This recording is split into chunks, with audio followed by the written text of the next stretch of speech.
Welcome back to the deep dive. So usually when we sit down to talk about history, we're, looking at old photos, dusting off textbooks. Right, trying to piece things together from 50 years ago. Exactly.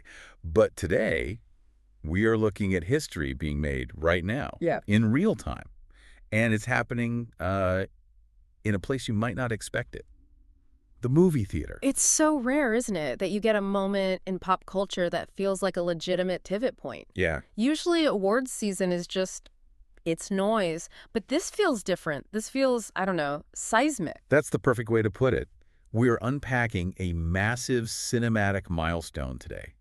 The film at the center of all this is called The Secret Agent. I'm sure you've seen the headlines. Oh, for sure. If you've been online at all, you've seen the title. But we aren't here to just, read off a list of nominations. No, because the statue is just a symbol.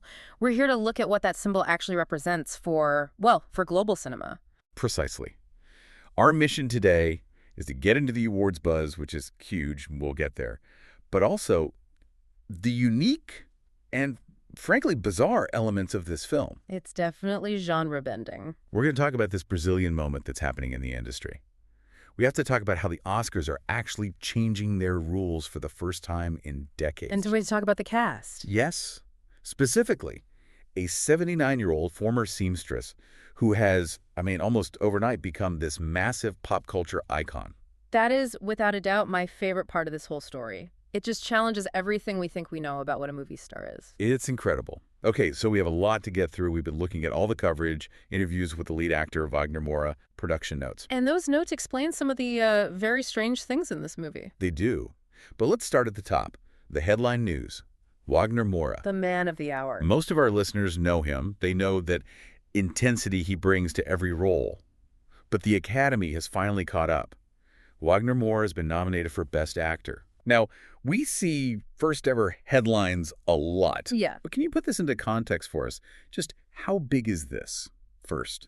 It's monumental. To really get the weight of this, you have to look at the numbers. The Academy Awards have been around for nearly a century. It's 100 years. Almost. And Brazil has this rich, incredible history of cinema. You think of Cinema Novo in the 60s, or that explosion of talent with City of God. Of course. And in all that time, Wagner Moura is the first Brazilian ever nominated for Best Actor. That word ever, it hangs in the air, doesn't it? It seems like it must be a mistake. It feels like a statistical anomaly, you're right. But that's why this breakthrough is so important. It's a heavy thing to carry, You're not just representing your film, you're representing an entire culture. And I notice in the interviews, he's not making it about himself. No, not at all. He keeps turning the I into we. He calls it a beautiful moment for Brazilian culture. And that's not just PR talk. Right. If you look at the timeline, this isn't an isolated incident. This is part of a bigger wave. You're talking about that winning streak, because this feels familiar. We were talking about something similar just last year. We were, exactly. Think back to last year's ceremony. The film I'm Still Here made history. It was the first Brazilian film to win Best International Feature. Which was a huge, ceiling-shattering moment. Huge. So you have that win, and then just a year later, boom, you have Moura's nomination for The Secret Agent. So it's a 1-2 punch. It's a coordinated offensive, really. In the film world, attention is currency. One win gets you a meeting. A streak like this, it gets you a permanent seat at the table. It tells the world to pay attention. And for Moura himself, this didn't just come out of nowhere with the Oscar nod. He's been building towards this. Oh, it's been a slow burn of accolades, which is usually the sign of a performance that has real legs. Before this, he'd already won Best Actor at the Cannes Film Festival for the role. Which is seen as the more, high art festival. Exactly. Cannes gives you the artistic credibility, and he also took home a Golden Globe. So this Oscar nomination is really the final piece. He's checked every possible box. Okay, so the pedigree is undeniable. But I want to switch gears and talk about the actual film. Because when you say Oscar-nominated historical drama set during a military dictatorship, I think we all have a very specific picture in our heads. Oh, absolutely. Somber music, rain, men in trench coats whispering in alleys. Right. Serious, heavy, maybe a little dry. But from everything we've read, The Secret Agent seems to be aggressively rejecting that. It's doing everything in its power to dismantle that stereotype. It is wildly different. So let's set the scene. Brazil, 1977. What's the atmosphere like? It's incredibly dark. This is the height of the military dictatorship, so you're talking about intense repression, censorship, disappearances. just this pervasive feeling of fear. And Moura plays a character named Armando, who's a man on the run. He is. So the skeleton of the plot, the bones of it, that's a classic thriller. A man trying to survive a system that wants to crush him.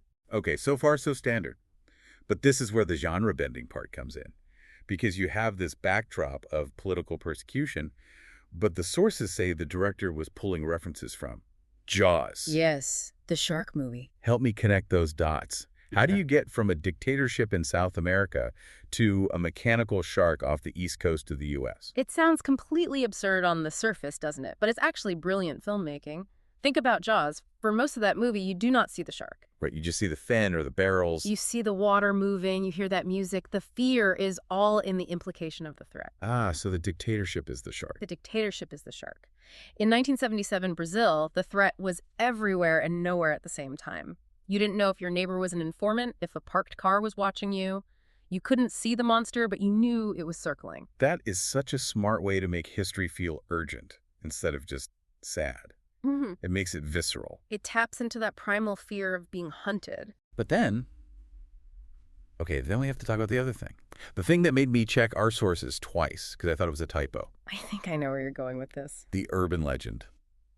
The hairy leg. The hairy leg. Please, for anyone listening who thinks they just misheard us, explain the hairy leg. It is fantastic. So in the film, amidst all the spies and the soldiers, there's this pervasive urban legend going around the city about a disembodied hairy leg that attacks people. That is so specific and so B-movie. I love it. It is. And in any other serious Oscar contender, a producer would have cut that page from the script immediately.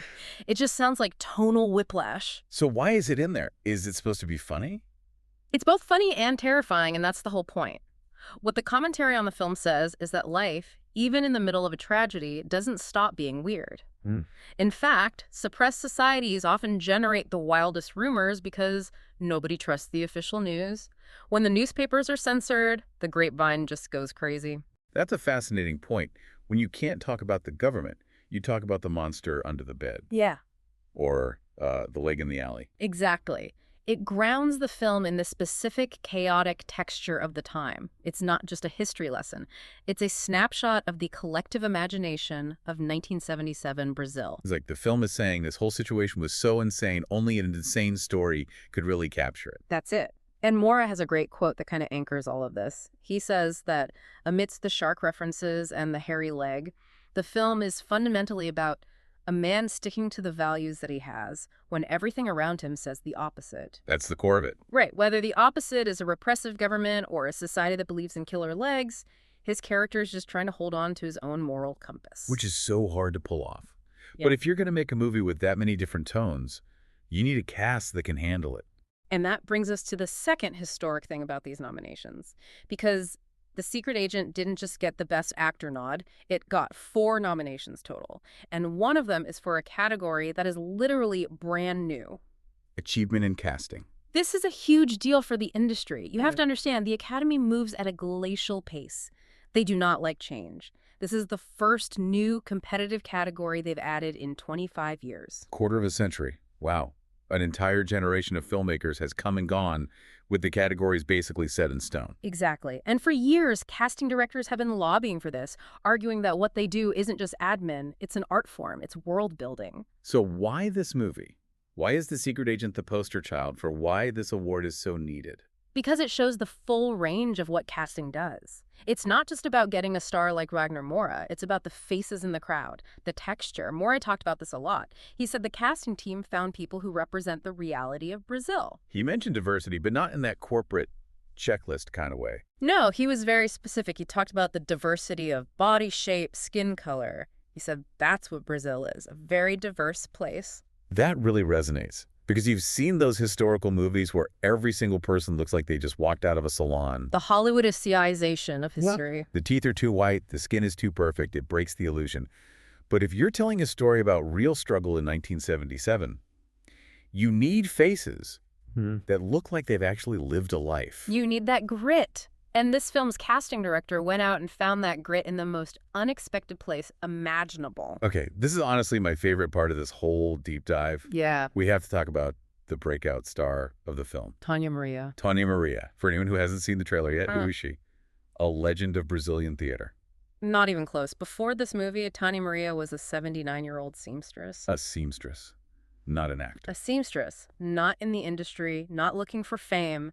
A casting director, again, this is why that new award is so important, just saw something in her. And they just plucked her from her life and put her in a major motion picture opposite Wagner Moura. That is such a massive risk for a director. You're betting your whole production on someone who's never had to hit a mark or memorize a script. A huge risk.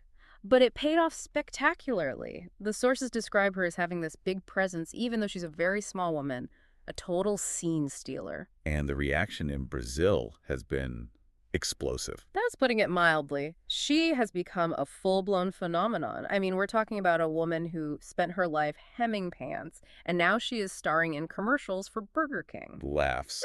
From the sewing machine to the Whopper. You can't make that up. It's the dream. But it shows how much audiences crave that kind of authenticity. They see her, and they don't just see acting. They see a real person. And Moura made a prediction about her, right? About her cultural impact. He did, yeah, about Carnival. He said, for sure you're going to see many people dressing up like her during Carnival in Brazil. And we should explain, for anyone listening outside of Brazil, being a carnival costume is basically the highest civilian honor you can achieve. It's the peak of pop culture. It means you're not just a character anymore. You are part of the cultural fabric of the country. It's just such a joyful story inside a movie about such a dark time. But I think that's the secret sauce. That's why this movie is connecting with people. If it were just 2 hours of misery, it would be too hard to watch. But it gives you the full spectrum. The terror and the joy. Exactly. You have the high-stakes political thriller, you have the surreal humor of the hairy leg, and you have this heartwarming discovery of a real person in Tania Maria. It's messy, but history is messy. That's a really profound point. Yeah. We try to clean up history in movies, We want clear heroes and villains. But living through 1977 probably didn't feel logical at all. No. It probably felt like a nightmare mixed with a sitcom mixed with a tragedy. And this movie is brave enough to show all of it. So, to bring it all back, Yeah. we have The Secret Agent. We've got a historic barrier broken by Wagner Moura, a win for him and a huge win for the Global South. We've got a film that completely defies the boring history movie label by just embracing the weird. And a masterclass in casting that proves you don't always need famous faces to make a famous movie. Sometimes you just need the right face. It's a remarkable package. It really feels like Brazilian cinema isn't just having a moment. It feels like it's entering a new golden age. It's confident, it's bold, and it's finally getting the recognition it deserves. And for the listener who is now very intrigued by the hairy leg or just wants to see the legend Tania Maria, the movie's out there. It is rated R-SOBI. Warn, it does get intense, and it is playing in theaters right now. Before we sign off, I want to leave everyone with one last thought. We talk about how weird this movie is, the urban legends, the Jaws stuff. It makes me wonder about the relationship between truth and fiction. We think of history as the cold, hard facts. But when what really happened is so terrifying that you can't even speak about it directly, maybe the only way to tell the truth is to make up a story about a monster. That's a powerful idea. Maybe surrealism isn't an escape from reality. Maybe in a dictatorship, surrealism is the only language that reality has left. A weird story for a weird world. If you go see The Secret Agent, let us know if the leg is as scary as they say. Thanks for diving in with us. Thanks for listening. Catch you next time.